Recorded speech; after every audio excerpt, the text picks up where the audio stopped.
मैं स्पेशली बच्चों के लिए और विमेंस के लिए न्यूट्रिशन पे काम करना चाहती हूँ, क्योंकि खान पान में बहुत बेसिक चीज़ें हैं जो लोगों को नहीं पता होता, जिसकी वजह से वो बहुत सी बीमारियों से सफ़र करते हैं और उनका जो एक्सपेंडिचर है हेल्थ पे वो बहुत ज़्यादा होता है। और दूसरा मैं यही कहूँगी कि आपके बच्चे हैं, योग और मेडिटेशन जैसे मैं करती हूँ, उसके अलावा भी मैं बहुत सारी एक्टिविटीज़ हैं जो करती रहती हूँ। आप अपने बच्चों को कोई ना कोई एक एक्टिविटी में ज़रूर डालें, ताकि उनकी जो एनर्जी है वो हमेशा एक पॉजिटिव डायरेक्शन में जाए। अगर आप अपने बच्चों की एनर्जी को यूज़ नहीं करेंगे तो वो किसी और डायरेक्शन में जाएगी ही जाएगी, और उसमें फिर बच्चों का कोई दोष नहीं होता है। तो मैं यही कहूँगी कि मैं बच्चों के लिए और विमेंस के लिए और सभी के लिए, मैं कहूँगी सबके लिए मैं काम करना चाहती हूँ, स्पेशली हेल्थ में और मेंटल हेल्थ में स्पेशली।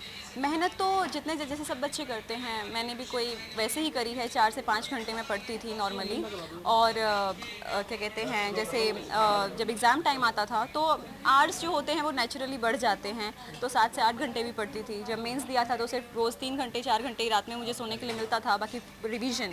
तो मैं कहूँगी पढ़ाई में सबसे इम्पॉर्टेंट है रिवीजन। आप रिवीजन करिए अच्छे से और मेहनत करते रहिए तो हो जाएगा। कहीं ना कहीं खुद में विश्वास था कि सिलेक्शन तो होगा।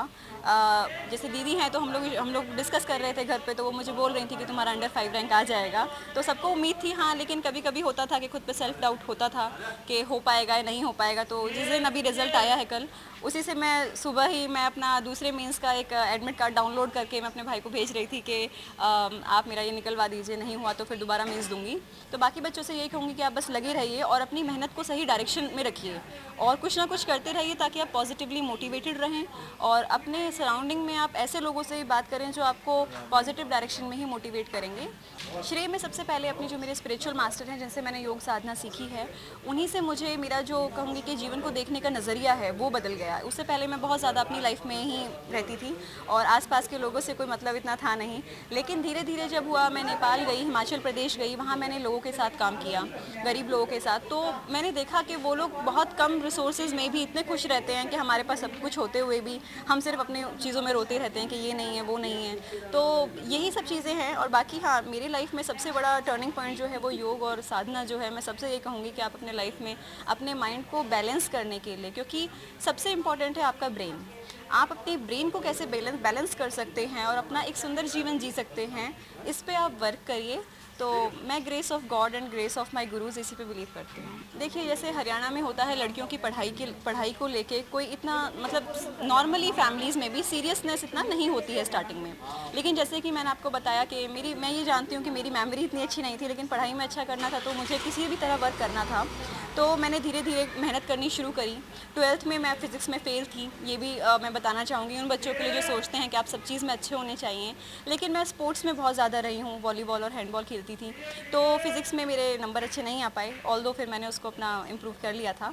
तो मैं कहूँगी कि मेरी जो पढ़ाई की असली शुरुआत थी, मैं अपने बैचलर्स के जो मेरे टीचर्स थे गवर्नमेंट कॉलेज सेक्टर 14 जो है हरियाणा में, वहाँ के जो टीचर्स थे उन्होंने हमसे बिल्कुल ज़ीरो से स्टार्ट कराया सब कुछ, मतलब कि आपको बेसिक लेवल से पढ़ाया।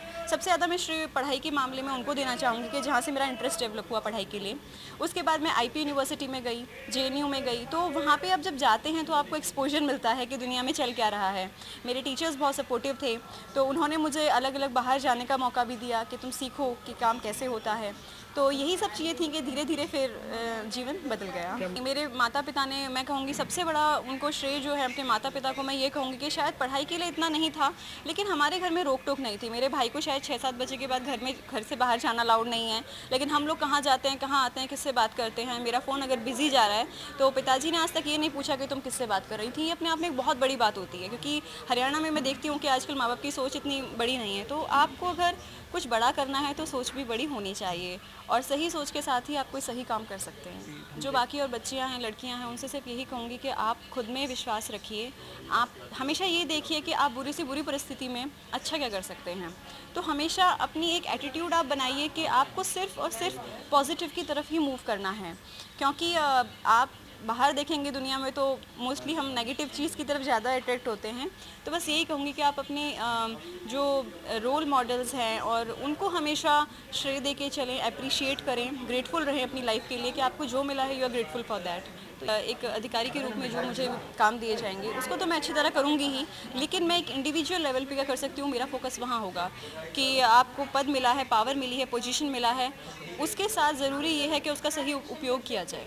और दूसरों के लिए भी, जैसे आजकल पेरेंट्स कहते हैं कि धांधलेबाजी है, मैं इसमें यूपी पीसीएस को कॉन्ग्रेचुलेट करना चाहूँगी। उन्होंने बहुत एक अच्छा एग्जाम्पल सेट किया है उत्तर प्रदेश के बच्चों के लिए भी और पूरे इंडिया के बच्चों के लिए, कि सब कुछ फेयर है। आप दूसरों की बातों में ना आए कि पैसे चलते हैं, ये चलता है, ऐसा कुछ नहीं है। Everything is fair. आप हार्ड वर्क करिए, you will get the result. बराबर, थैंक